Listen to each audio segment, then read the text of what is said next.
नमस्कार, स्वागत है आप सभी का हमारे YouTube channel Hindi tutorial Kekri पर।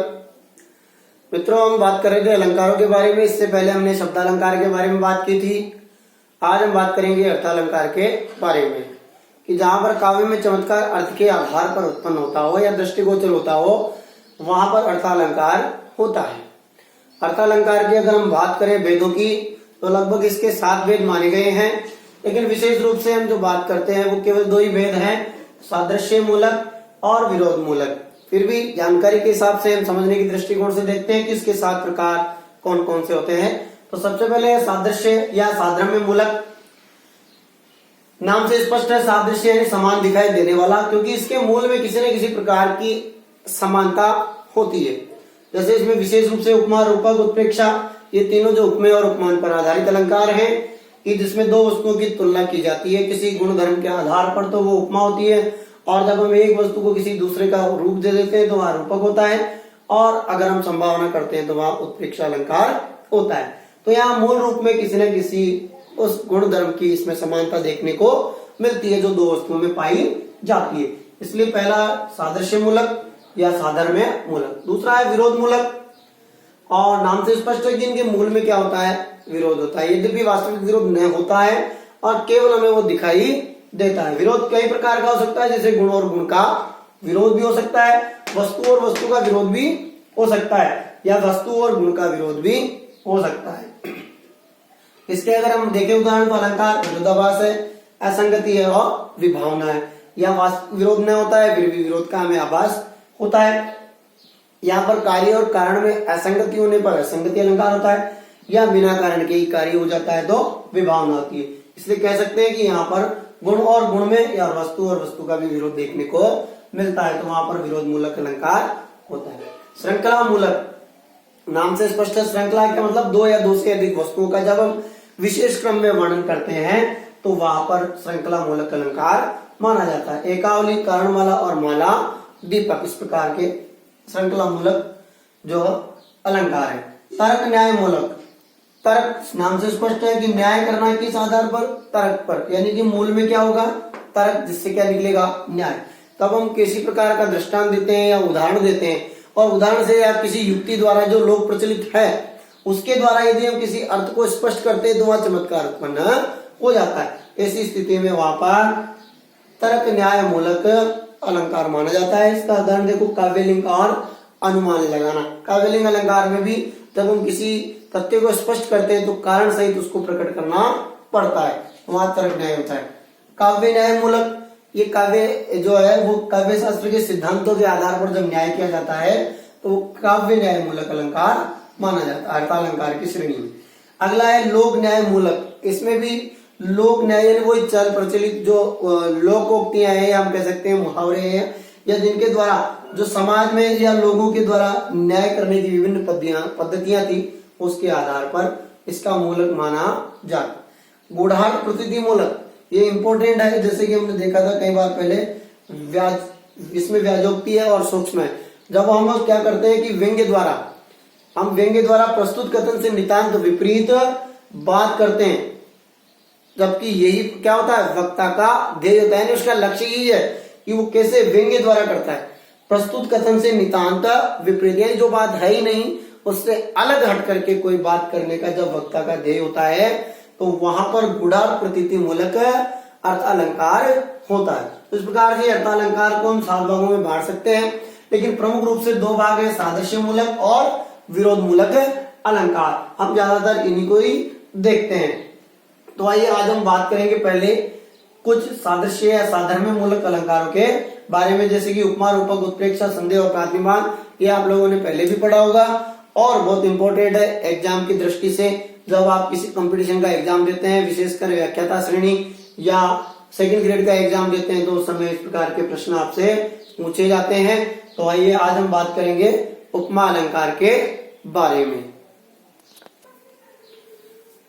तो देखते हैं हम उपमा अलंकार। वैसे दोस्तों, उपमा अलंकार जो है वो सभी अलंकारों का मूल है। अगर हमें उपमा अलंकार समझ में आ जाता है तो अन्य अलंकारों को समझने में बहुत आसानी होती है। विशेषकर साधर्म्य मूलक अलंकारों को समझने में तो बहुत ही ज्यादा आसान हो जाता है ये समझना जब हम उपमा अलंकार को समझ लेते हैं। तो एक साधारण सी बात है, यहाँ उपमा अलंकार का जो साधारण अर्थ होता है वो होता है तुलना करना या फिर समानता दिखाना। अब आपको पता है तुलना कब की जाती है, जब हमारे पास दो वस्तुएं होती है तब हम एक वस्तु की तुलना दूसरी वस्तु से कर सकते हैं।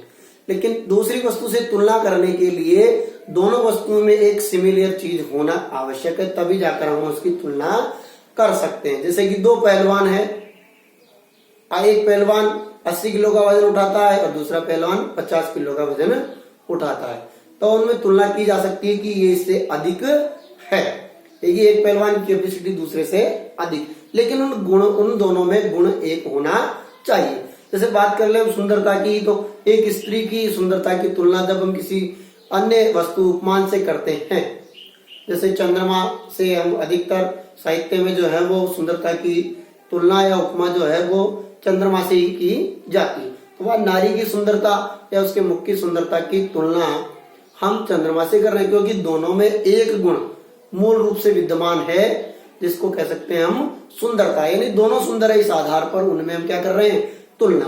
तो एक चीज तो हमारे सामने उपस्थित है और एक चीज हमारे सामने उपस्थित नहीं है। जो चीज हमारे सामने उपस्थित है उसे हम प्रस्तुत कहते हैं और जो हमारे सामने नहीं है उसे हम अप्रस्तुत कहते हैं। यानी कि यहाँ ध्यान रखना कि दो वस्तुएं हैं, एक वर्णित वस्तु जो आपके सामने प्रस्तुत है या दिखाई दे रही है वो वर्णित वस्तु प्रस्तुत कहलाती है, और हम उसी वस्तु की तुलना किसी दूसरे वस्तु से करते हैं किसी विशेष गुण क्रिया या स्वभाव के आधार पर। तो जिससे करते हैं वो हमारे सामने नहीं है, यानी कि वो अप्रस्तुत है। उस वस्तु से अगर हम समानता स्थापित करते हैं तो वहां पर उपमा अलंकार होता है, यानी कि जब हम उसकी तुलना करते हैं तब वहां पर उपमा अलंकार होता है। लेकिन यहाँ ध्यान रखें कि उपमा के जो है वो अंग होते हैं 4, यानी कि उपमा अलंकार में इन 4 अंगों का ध्यान रखना पड़ता है। 4 अंग इसके, एक तो है उपमेय, एक उपमान, एक वाचक और एक साधारण धर्म। साधारण धर्म। अब यहां पर देखिए उपमेय किसे कहते हैं, उपमान किसे कहते हैं, वाचक किसे कहते हैं और साधारण धर्म किसे कहते हैं। देखिए पहले प्रस्तुत जो हमारे सामने है वो हमारे लिए क्या होगा उपमेय, यानी कि हम कह सकते हैं जो हमारे पास में है वो प्रस्तुत या क्या कहलाएगा उपमेय कहलाएगा। जो हमारे पास नहीं है या अप्रत्यक्ष जो दिखाई नहीं दे रहा जिससे हम तुलना कर रहे हैं वो हमारे लिए क्या होगा अप्रस्तुत होगा। इन अप्रस्तुत में अधिकतर हम प्राकृतिक वस्तुओं को ही स्थान देते हैं, यानी कि जो प्रकृतिगत वस्तुएं हैं वही क्या होती है अप्रस्तुत मानी जाती है, क्योंकि उपमान इन्हीं के दिए जाते हैं। जब भी हम तुलना करते हैं तो किसी वस्तु की तो प्रकृति से अधिकतर की जाती है तुलना, तो ऐसी स्थिति में वो अप्रस्तुत हमारे में प्रकृति के जो विभिन्न अंग हैं वही हमारे सामने उपमान होते हैं। या हम इस चीज को एक उदाहरण से समझते हैं। मैं यहां लिख रहा हूं कि सीता का मुख चंद्रमा के समान सुंदर है। ठीक है, एक वाक्य सीता का मुख चंद्रमा के समान सुंदर है। अब इस वाक्य में हमने तुलना की है 2 चीजों की। एक तो की हमने मुख की तुलना किससे की है चंद्रमा से की है, और उसका जो आधार लिया है वो आधार है सुंदर होना, यानी कि मुख भी सुंदर है चंद्रमा भी सुंदर है। अतः इसका आधार जो लिया हमने, यानी कि दोनों का जो कॉमन गुण है, जो कॉमन धर्म है, जो साधारण धर्म है, वो दोनों का क्या हो गया सुंदरता। यानी कि हमने 2 वस्तुओं की तुलना की है किस आधार पर, किसी विशेष गुण या उनके स्वभाव के आधार पर। तो दोनों में या चंद्रमा में और मुख में क्या सामान्यता है, सिमिलरिटी क्या है, किस गुण की संभावना दिखाई दे रही है, क्या गुण है सुंदरता का भाव। इसीलिए जब 2 वस्तुओं में जो कॉमन चीज होती है जिस आधार पर हम तुलना करते हैं वो कहलाता है इसका साधारण धर्म, अर्थात वह गुण या क्रिया जो उपमेय और उपमान दोनों में विद्यमान होती है वो कहलाती है साधारण। अब इन दोनों की तुलना का आधार, यानी कि हम किस से पता लग रहा है कि इन दोनों में तुलना की जा रही है, अर्थात वो शब्द जिस शब्द से ये प्रकट होता हो कि उपमेय और उपमान की तुलना की जा रही है। तो यहाँ पर जो शब्द इनकी तुलना का प्रकट कर रहा है वो है समान। तो यहाँ पर समान शब्द क्या है? इन दोनों की तुलना करने वाला शब्द है। अब देखिए हमने तुलना किसकी की? मुख की तुलना की। किससे की? चंद्रमा से की। इसका मतलब उपमेय कौन? जिसकी हमने तुलना की। तो हम ये लिख सकते हैं कि जिस वस्तु की तुलना की जाए, जिस वस्तु की तुलना की जाए वो कहलाएगा उपमेय या फिर प्रस्तुत। और जिस वस्तु से तुलना की जाए, जिस वस्तु से तुलना की जाए, देखो जिस वस्तु की जाए तो की तो होगा उपमेय और से होगा उपमान यानी अप्रस्तुत। तो जिस वस्तु की हम तुलना करते हैं वो तो कहलाता है उपमेय और प्रस्तुत, और जिससे करते हैं वो कहलाता है उपमान और अप्रस्तुत। और वाचक जिस शब्द से पता लगे कि उपमेय और उपमान में तुलना की जा रही है वो कहलाता है वाचक। और जिस धर्म के आधार पर यानी कि उपमेय और उपमान के में पाए जाने वाले गुण, जिसके आधार पर हम दोनों का तुलना करते हैं, दोनों की समानता प्रकट करते हैं, वो कहलाता है इनका साधारण धर्म। तो यहाँ पर जिसकी तुलना की जाएगी तो तुलना की जा रही है यहाँ पर मुख की। तो मुख हो गया उपमेय। किससे की जा रही है तुलना? चंद्रमा से की जा रही है, तो चंद्रमा हो गया उपमान। वाचक वो शब्द जिससे दोनों की समानता प्रकट होती है और पता लगता है कि दोनों में तुलना हो रही है, वो है समान शब्द। और जो दोनों में पाया जा रहा है गुण समान, वो साधारण अर्थात सुंदरता। तो इस प्रकार से इस पद में उपमा के ये चारों अंग विद्यमान हैं। ऐसी स्थिति में जब उपमा के चारों अंग विद्यमान होते हैं तो इसको हम पूर्णोपमा कहते हैं। यानी कि उपमाई कैसी है? पूर्ण उपमा। जब चारों अंग विद्यमान होते हैं तो वो पूर्णोपमा उपमा कहलाती है। और जब इनमें से एक भी अंग विद्यमान नहीं होता है, चाहे उपमेय, उपमान, वाचक या साधारण धर्म, इनमें से एक भी अगर विद्यमान नहीं है अंग, तो वो लुप्तोपमा कहलाता है। क्या कहलाता है? लुप्तोपमा। जैसे कि मैं यहाँ कहता हूं आपको कि सीता का मुख चंद्रमा के समान सुंदर है, तो यहां से साधारण धर्म सुंदरता को मैं अगर हटा देता हूं, यहां से मैंने इसको हटा दिया, तो सीता का मुख चंद्रमा के समान है, तो इनमें से एक अंग गायब हो गया। यानी एक अंग की उपस्थिति नहीं होने के कारण से कौन सा अंग नहीं है? साधारण धर्म नहीं है। तो ऐसी स्थिति में ये जो पद है या ये जो शब्द वाक्य है, ये कौन सा कहलाएगा? उपमा अलंकार का तो है, लेकिन यहां पर साधारण धर्म लुप्त होने के कारण ये साधारण धर्म लुप्तोपमा कहलाएगा। आगे बात समझ में? जब उपमा के चारों अंग विद्यमान होंगे तो पूर्णोपमा, और अगर इनमें से एक भी अंग नहीं होता है तो वो लुप्तोपमा कहलाती है। और जो अंग लुप्त होता है उस लुप्तोपमा के सामने उस अंग का नाम लिख दिया जाता है। तो इस प्रकार ये उपमा के अंग 4 होते हैं। अब हम देखते हैं इसके विभिन्न उदाहरण, और उदाहरण से आपके बिल्कुल सही और स्पष्ट समझ में आ जाएगा। तो एक नजर डालते हैं कि उपमा के जो वाचक होते हैं वो कैसे होते हैं। सो से सा सी इव तुल समान शहरी लो सम अरु, और जो जैसे इमी सरिस जिमी उपमावाचक जान। अगर किसी पद में इन शब्दों का वर्णन किया जाए तो वहां संभावना रहती है कि वहां पर कौन सा अलंकार होगा? उपमा अलंकार ही होगा। ये जो और जैसे इस प्रकार के शब्दों का प्रयोग उदाहरण अलंकार में भी किया जाता है, लेकिन वहां किसी कथन के संदर्भ में इस बात को कहा जाता है। जबकि यहाँ वस्तुओं की, दो वस्तुओं की किसी गुणधर्म के आधार पर तुलना जब की जाती है और ऐसे शब्दों का प्रयोग किया जाता है तो वहां पर निश्चित तौर पर कौन सा अलंकार होगा? उपमा अलंकार ही होगा। आइए देखते हैं उपमा के भेद। पूर्णोपमा यानी कि जब उपमा के चारों अंग विद्यमान होते हैं तो वहां पर क्या होता है? पूर्णोपमा होता है। यानी कि 4 अंग जो हमने बात की थी, उपमेय, उपमान, वाचक और साधारण धर्म। यानी कि जब ये उपमा के चारों अंग विद्यमान होंगे तो वहां पर क्या होगा? पूर्ण उपमा होगा। देखते हैं इसमें चारों अंग विद्यमान है या नहीं है। पीपर पात सरिस मन डोला, ये जो सरिस है ये यहाँ देखेंगे आप, इसका मतलब वाचक यहाँ पर क्या है, उपस्थित हो गया है। पीपर पात सरिस मन डोला, मन यहाँ पर डोल रहा है, डोलने का मतलब हिलना।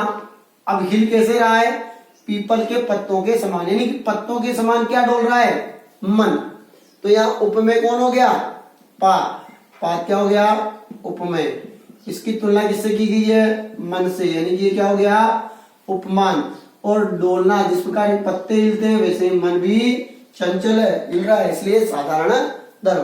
तो उपमेय भी उपस्थित है, उपमान भी है, वाचक भी है और साधारण धर्म भी है। इस प्रकार उपमा के चारों अंग विद्यमान होने के कारण ये हो गया पूर्ण उपमा। अगला देखते हैं, शरद सरोवर व नैन तुलसी भरे सने खजल। यहाँ पर देखो शरद सरोवर व नैन, सरोवर कहते हैं कमल को, नैन का मतलब हो गया नेत्र और शरद का मतलब शीतलता को प्रदान करने वाले। तुलसी भरे सने खजल, तो यहाँ पर देखो तुलना किसकी की गई है, नेत्रों की तुलना किससे की गई है, कमल से, यानी कमल के समान शीतलता प्रदान करने वाले क्या है, नेत्र बताए गए हैं। तो यहाँ नेत्र तो हमारे पास है उपमेय, और सरोरु हमारे लिए हो गया उपमान, और शीतल क्या है यहाँ पर, साधारण धर्म।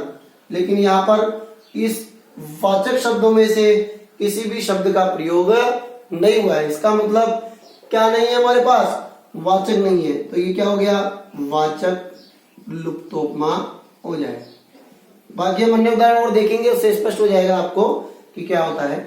अगला जो उपमा का भेद है वो है मालोपमा। इसे वहां अंग देखे थे, वहां ये उपमा के भेद है चार, उपमा के अंग ये चार हो गए और ये उपमा के भेद है उपमा अलंकार की। पूर्ण उपमा हो गया, लुप्त। अब देखते हैं मालोपमा।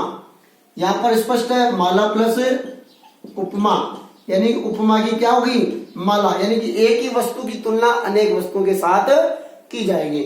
और ये फेमस गाना है, एक आप लोग सब लोगों ने सुना होगा, एक लड़की को देखा तो ऐसा लगा। जैसे ये वाचक आ गया यहाँ पर, जैसे क्या हो गया यहाँ पर वाचक, तुलना किसकी की जा रही है, लड़की की। यह हमारे पास क्या हो गया, उपमेय हो गया। एक लड़की को देखा तो ऐसा लगा जैसे खिलता गुलाब, ये गुलाब, जैसे शायर का ख्वाब, और जैसे जलती किरण, ये हमारे लिए क्या हो गए, उपमान हो गए। यानी कि हमने, लड़की तो एक ही है, वस्तु तो एक ही है, लेकिन उसकी तुलना हमने एक से अधिक वस्तुओं से की है। तो जैसे माला में एक से अधिक फूल होते हैं, ठीक उसी प्रकार से उपमा भी एक से अधिक प्रदान की जाती है। तो एक वस्तु को एक से अधिक हमने उपमा दे दी, इसका मतलब वो क्या हो गया, मालोपमा हो गया, मालोपमा अलंकार। तो एक से अधिक उपमान है यहाँ पर। अगला देखो उपमेय उपमा। यहाँ पर उपमेय प्लस उपमा, यानी कि जब उपमेय को उपमान बना दिया जाए और उपमान को वापस उपमेय बना दिया जाए, यानी कि एक दूसरे को ही उपमेय उपमान सिद्ध कर दिया जाए, वहां पर उपमेय उपमान अलंकार होता है। जैसे राम के समान शंभु, यानी कि राम को किसके समान बताया गया है, शंभु के समान, यानी कि यहाँ पर तो उपमेय कौन हो गया, राम, और उपमान कौन हो गया, शंभु। ये इसका क्या है, वाचक। यहाँ भी साधारण धर्म नहीं है हमारे पास, तो साधारण धर्म लुप्तोपमा भी हो सकता है ये। और शंभु यहाँ पर क्या हो गया, उपमेय, और सम यानी समान, यहाँ पर क्या हो गए, राम, यानी कि ये क्या हो गया, उपमान, ये इसका वाचक। यानी कि यहाँ पहले तो राम को शंभु के समान बताया, शिव जी के समान, और बाद में शिव जी को किसके समान बताया है, राम के समान। यानी कि जब उपमेय को उपमान और उपमान को वापस उपमेय बना दिया जाए, ऐसी स्थिति में वहां पर उपमेय उपमा अलंकार होता है। तो इस प्रकार से ये आपने देखा, आज उपमा के भेद कितने हो गए, चार भेद हो गए, और उपमा के अंग भी कितने हो गए, चार अंग हो गए। और बहुत सारे एग्जाम्पल्स के साथ हम प्रयास करेंगे इसको पूरा समझने का। तो मिलते हैं फिर अगले वीडियो में, तब तक के लिए घर रहिए और सुरक्षित रहिए। अगले वीडियो में आपको पूरे उपमा के अलंकार एग्जाम्पल सहित बताऊंगा। प्रत्येक उदाहरण जो अब तक कंपटीशन में आया हुआ है या फिर जिसके आने की संभावना है, या कई बार हमको समझने में परेशानी आ जाती है कि यहाँ पर कौन सा अलंकार होगा, तो उन सभी उदाहरणों के साथ हम फिर मिलेंगे। तब तक के लिए धन्यवाद। और वीडियो अगर आपको पसंद आए तो प्लीज शेयर करना ना भूलें। चैनल को सब्सक्राइब जरूर करें। धन्यवाद।